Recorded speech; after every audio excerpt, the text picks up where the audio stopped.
To training video number 6. So this is basically a follow-up to my previous video, which was in relation to how you invoice, basically. So this one is how quickly do you follow up an overdue invoice? So this is probably one of the most important things. If you send out an invoice, it doesn't get paid on the due date, what do you actually do when that money is not actually showing in your bank?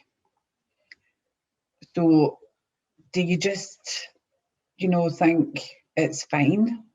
My client will pay it, I'll give them an extra couple of days, or do you just leave it indefinitely without actually doing anything? What do you actually do?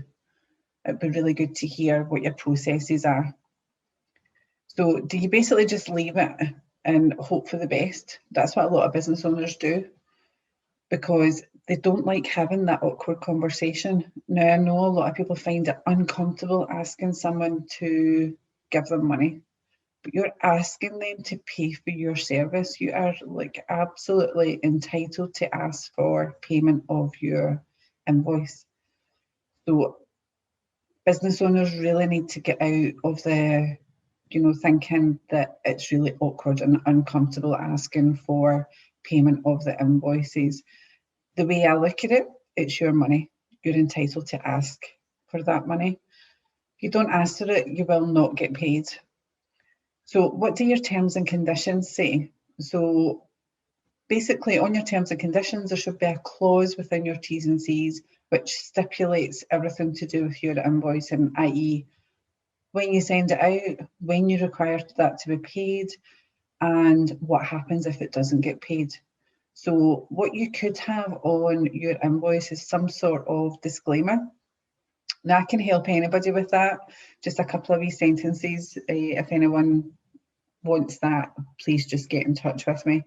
You can just put on your invoice just some wording to say, if you don't pay my invoice, then these are the penalties which will then apply if the payment is not paid within a certain amount of time. So on your T's and C's as well, you should have late payment compensation and interest, which becomes due. For some reason or another, a lot of business owners don't actually know that they can apply for this. And this is a huge thing within your T's and C's. So you then have to start chasing your client for payment of that invoice. Why shouldn't you be compensated for that? So do you email them? Do you lift the phone? Do you text them? Depending on the relationship you've got with a specific client, you should be able to just lift the phone and, you're just asking them, is there any issue with the invoice? It was sent out on whatever date, it was due on whatever date it was due. Is there a problem with the invoice? You don't have to go on and start shouting the odds about why have I not been paid? I certainly don't do that. And I would never recommend anyone to do it either, because it's not going to get you anywhere. And obviously with the situation that we're all facing just now, probably over the last 8 months, with COVID, people are probably reluctant in asking for payment, but it's all down to communication. So if you're just going to leave it, you're not going to get paid. So if this specific client has 3 invoices from 3 different companies, they're going to pay the person that shouts the most, or shouts the loudest as such. Because if you don't, your invoice will just go to the bottom of the pile. So always contact your client. If you get to speak to them on the phone, just follow it up with an email, just referring to the conversation. It just keeps you right as well. So just a little quick summary. The quicker you act, the quicker you will get paid. Now, again, I can't reiterate enough.